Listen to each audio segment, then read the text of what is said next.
Greetings, everybody. Welcome to RecoveryTV Live. It's been A long time. probably a couple years since we've done this, so it's good to be back. And we're going to talk about, to kick this off, a topic that a term that we coined called Transitional Distrust. It has to do with betrayal trauma. So stay tuned for that. But before we begin, let's just take a minute to cover a few housekeeping things.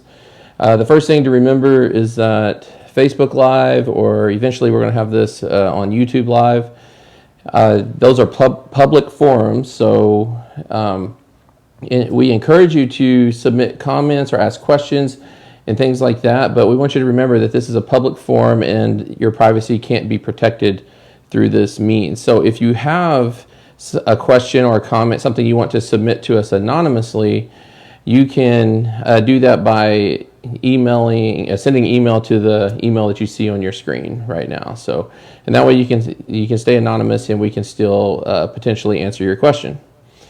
Other than that, we appreciate anybody that's tuned in to watch this, and hope that you'll find some benefit in what we have to talk about today. So I have with me my colleague, Carrie Kiger. I'm Josh Nichols. We're both licensed therapists and also certified sex addiction therapists. So we have a specialty in working with betrayal trauma, and that's what we're going to talk about today. So let's start with just kind of answering the question of what is. Let's just talk about what is betrayal trauma first. I think would be better. How would you define it? Well, I think betrayal trauma is, first of all, I think it's a unique wound, right? That's one of the reasons that we've worked really hard to develop plans and treatment models for people, because it's a painful betrayal, right, from someone that you love and trust.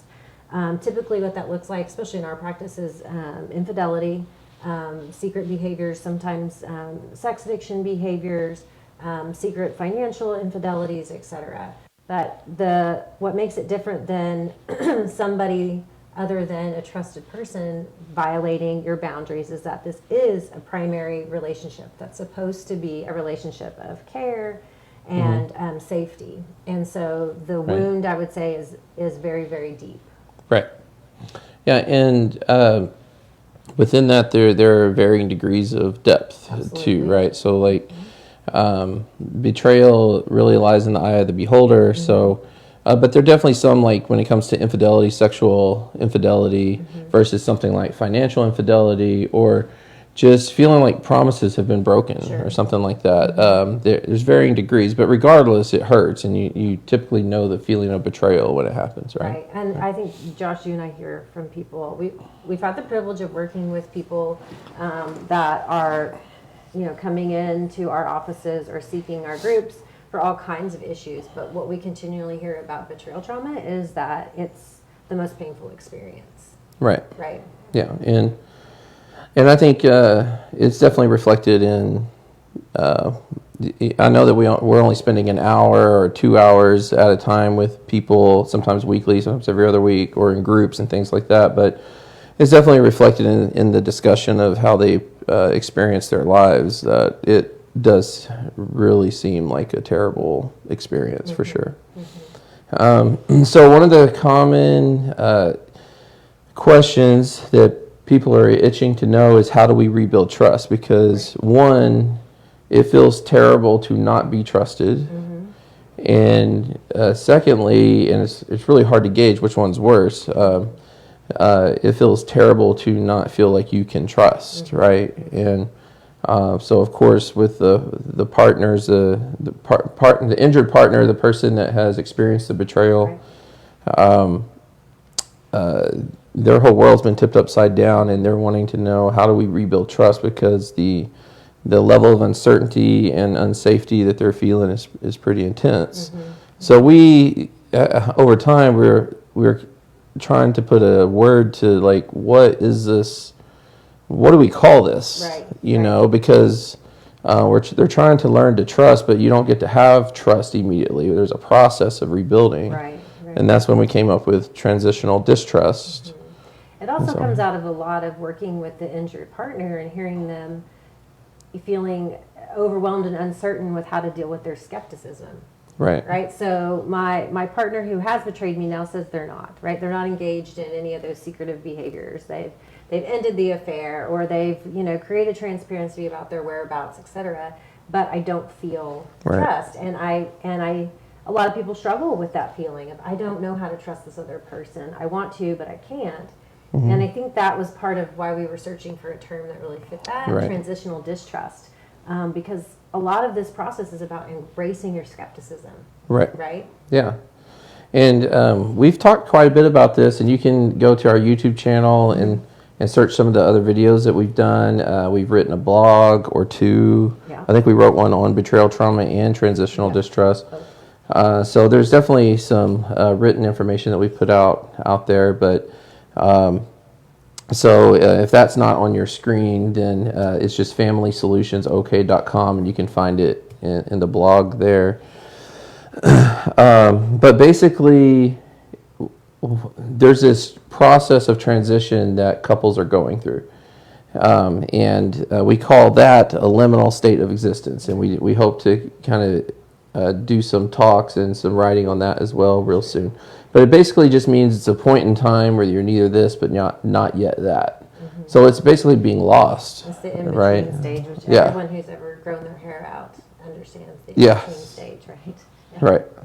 So and it's not fun. It's a quite miserable place to be. And you feel untethered, and the loss of identity is very disorienting, overwhelming, anxiety-producing, depression-inducing.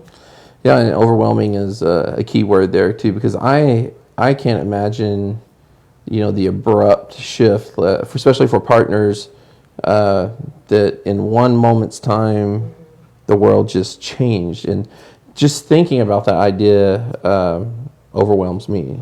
Right. So I really I think it's really important to have a lot of compassion toward injured partners. So if you're somebody that's watching this that is what we would say the acting out partner, so the person who committed the betrayal, it's really important that compassion is the key, that your partner can't turn off the angst and the pain that they feel constantly, even though it might look like they are doing that.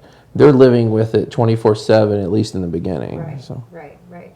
But this transition period that Josh mentioned is, the liminal state of neither this nor that. It's disorienting, but people are trying to find a way. They can understand that they're not going to be at the finish line, but they're trying to at least get some kind of direction, right? Right. And identifying trust and how that plays into it, and understanding that that's a process that changes over time too, is something that we really want to make sure everybody understands when we talk about this today. Yeah. So what we tend to explain to our clients is that trust is what is our ultimate goal, but you don't get to have that yet. So it's not a matter of going from we had trust, it was broken, and then we just have trust again. There's a process that we have to go through, and we like to think of it as red, yellow, and green lights, which of course the green light is trust. But that's down the road. So let's talk about the red and yellow lights. Right. Okay. So the red light is reactive distrust. Reactive distrust, right. And I think to introduce a little bit of this, the red light distrust is just the things that remind you of the old ways, right? The things that and a lot of partners often first feel it in their gut, right? First feel it in their body of no, that's not okay. And that's an important thing to recognize, is when your body has that immediate reaction, that's your alert system going off and telling you that the red light is on. Yeah, that's your, as Carrie said, that's your body doing what it's supposed to do. Right. So a lot of times, I know it's miserable, but and I don't envy that position that partners are in. But something to recognize is that your body is doing what it's designed to do.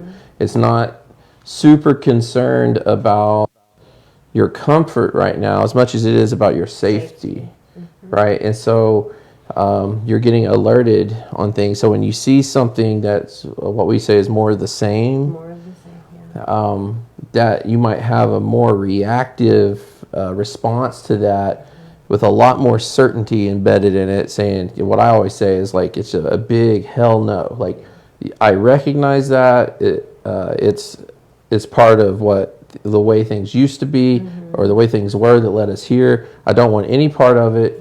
Hell no, right? It's absolute hard no. Yeah, it's a hard line for sure. Yeah. So that's one way to measure, if you're experiencing more of the same, because we want to go for something different, right? And one thing I always like that you say is we don't know if it's going to be good different or bad different in the beginning. That's the uncertainty element there, right? But we do have to go for different, and that's what we call cautionary distrust. Right. Yeah. Right. Yellow light. The yellow light. Right. Yeah. And this is a little bit ambiguous and specific, I think, for people, in trying to identify what's different, what's new, what's shifting, but it's still not going to give you the relief or the complete certainty or the complete, safety of trust, right? But it's kind of new behaviors, new experiences that your first reaction may be, what? What is this? I'm not sure. I'm questioning it. Is this real? Is this going to last? Is this just more manipulation? A lot of people will say, have they just upped their game? Right? Have they gotten even smarter? Are they even better at manipulating? Even better at, being sneaky? And those are all legitimate questions, right? That's an important piece to embrace, because you heard what we're talking about. It's still cautionary distrust. Right. Yeah, there's caution, but I think, in my mind, I picture a person like they're cautious, but they're curious. Yes. At the same time, like, what is it? Is different enough to make me wonder what is it what I think it might be, or is it something else? Right. And that's the only way to create a relationship that you can trust, is if you're allowing for different experiences and then learning to trust them over time. Sure. So it's okay to be cautious. We want to see that. Yeah, right. We want to see it explicit, right? Like, yes, absolutely. Will say, ask the question: is this real? Do you mean this? Are you really this person? Or just saying, are you sure you're okay if I continue to check the tracker? Those kind of things. Because it's a dynamic experience in this phase, right? Because not only are you thinking about, can I trust this person who wounded me so deeply, but you're also battling the injured partner is battling the internal foolishness factor, right? Absolutely. Which is, oh my gosh, if I decide to trust this person, am I a fool? Am I an idiot? Right? Am I just, hoping for the best or being Pollyanna about something? And so I think it's really important to recognize that it's an interpersonal as well as a dynamic process. Right. And so, this person finally said the things I wanted them to say. That feels good, but is this me being foolish? And being able to process that internally, and hopefully also within the relationship. Right.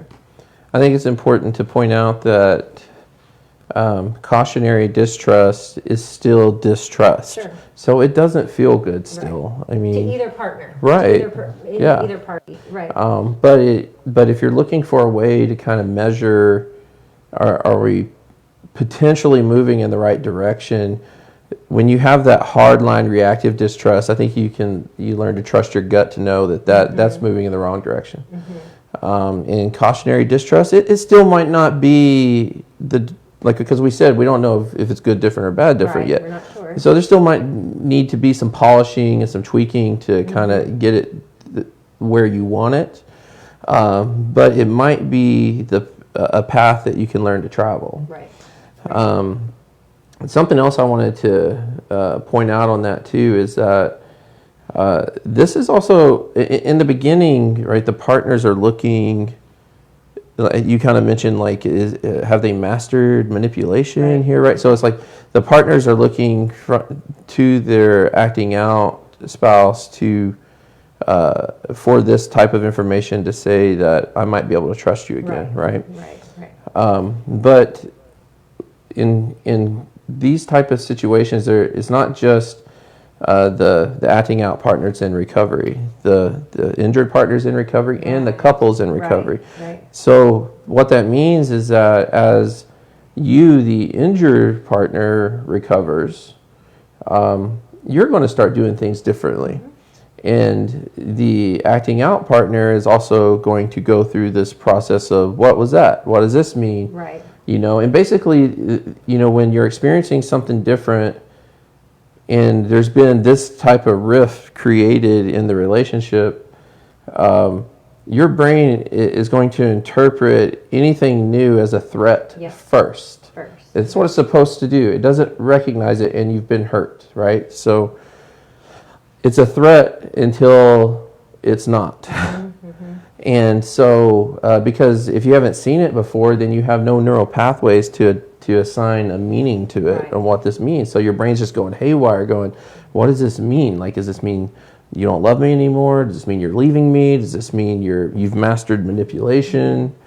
What does this mean? Because I haven't seen basically behavior that represents healthy living, probably at least in quite some time. So. Right. And I think that's also, to kind of reiterate why this is the caution or the yellow light, is because you're supposed to go slow.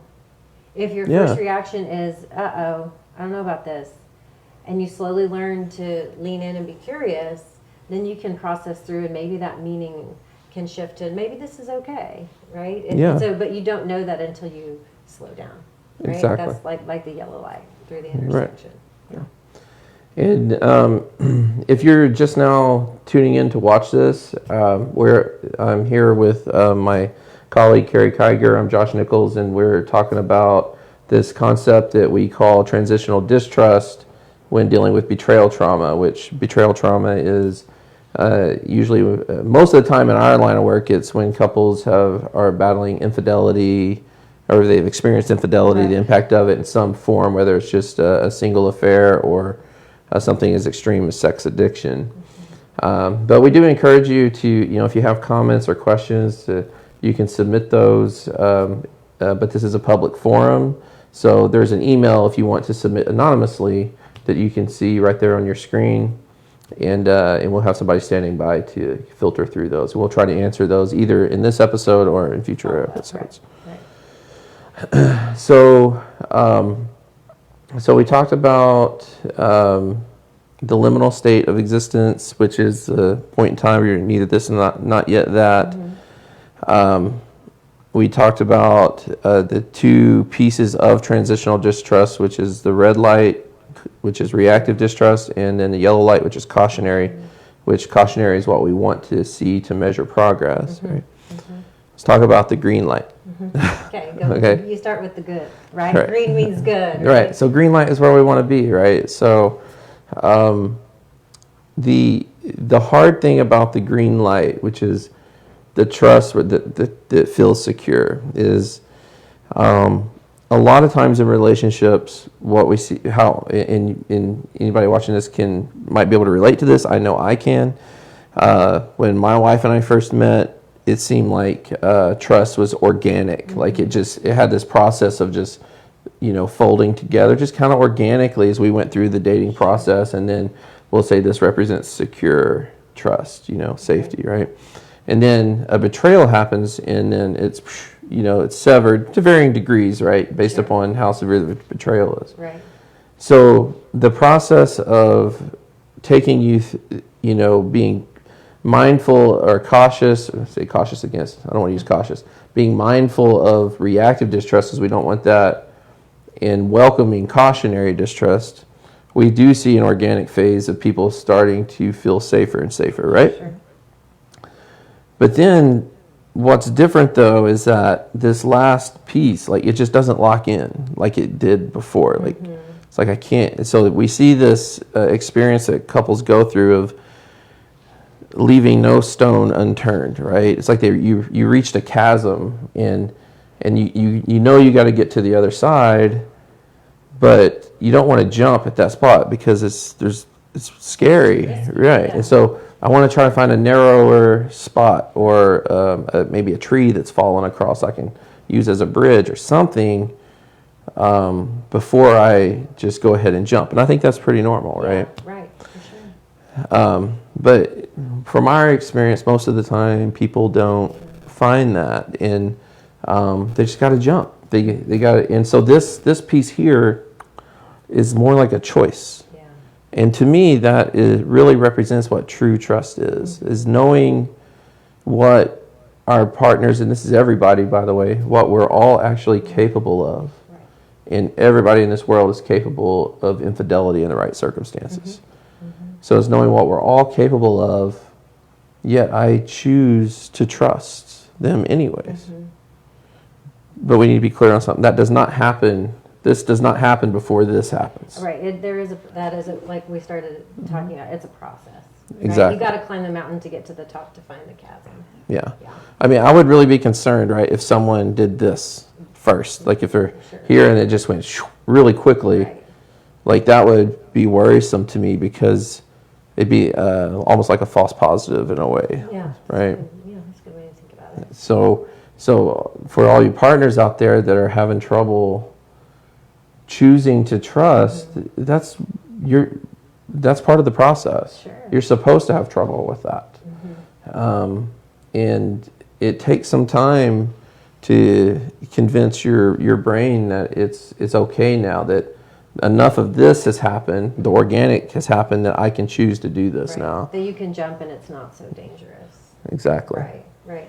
And I think that another piece in there too that's just, part of the whole betrayal trauma recovery experience, but is definitely something to I think acknowledge at this point when we talk about kind of choosing to trust is grief. Right? Absolutely, yeah. We all wish that it was as easy as it was when relationships began and everyone was starting, in the black, right? It was good and it was just momentum forward. And there's a lot of grief. There's some, I don't know if it's, just kind of acknowledging that things won't be the way that it ever was before and grieving that loss. Not just the loss of the relationship, but loss of the ease of that relationship. Sure. I think life continues to teach us the lessons that, most things worth having are hard. But it's okay to feel grief, and it's okay after you've made some of these steps and you've started to reconnect and rebuild trust, to need some time or some moments or some acknowledgments of this sucks and I need to cry about it for a minute, and that's not a step backward, but that's part of this process. Yeah. I mean, I think the reality is that certainty is an illusion, but it sure is a nice one. It sure is. Yeah, and so when you lose that, I mean, it's a real loss. Now, I personally don't think it's worth it to go back to that because it's not really reflective of reality. And so, if you've ever gone through a betrayal trauma, you don't want to go through it again. Right. And going back to a worldview that has certainty built into it, to me, is setting yourself up to just have the rug ripped out from under you again, right? So I'm not suggesting that people should go through life, always being on guard and being jaded and things. I'm not suggesting that at all. No. But just facing what we always say, pursue reality at all costs. But so when you lose that feeling of certainty in its fullness, there's some real grief that goes to that because you're not going to get it back. There's an intuitive part of you that knows that phase of your life is over, and now you got to figure out how to maneuver and function in a world of uncertainty, right? Which is, just kind of that ignorance is bliss being, cracked and shattered for you, and it is a grieving experience. Sure, that's interesting you said that because that phrase, ignorance is bliss, is something that we commonly hear, right? Yes. But it has a lot, it means a lot to me at this point in my career and working with people who go through this, that it's not a phrase that is just, that I throw around just loosely and has no meaning. It has a ton of meaning packed into it. Sure. Because there's grief in losing that. Absolutely. For sure. Right. And I think, too, that while we're talking about betrayal trauma and woundedness of the couple relationship, getting to that place where you take the risk, take the leap, to just choose to trust that it's a couple relationship experience and dynamic. It's also an interpersonal. Right. Learning how to just say, I think I'm going to trust myself, right? I think I'm going to recognize the uncertainty of things and recognizing a lot of clients say things like what I can control and what I can't, and going for it anyways. And that is that leap to trust is reflective of the relationship, but it's also reflective of each individual's journey as well. Yeah, absolutely. Well, that's what we have for you today on transitional distrust and betrayal trauma. We appreciate all of you that tuned in. If you're watching this on YouTube, please go ahead and subscribe to our channel. We really appreciate that. And those of you that are on Facebook, feel free to hit the like button, share it, ask questions, make comments, things like that. We want this to be as useful to you as it possibly can. And our plan is to do this right now. We have the schedule to do a live show once a month right now. And so we already have the topics planned out, which I didn't bring a list to know what the next one is. But we have a plan. Yeah. Even if we can't There is a access plan. it right now. As long as we can make sure our video and sound and our lovely assistant who's over here working Working away. the screen is available to us. We appreciate you guys and your support, and we look forward to seeing you back next time. Thank you.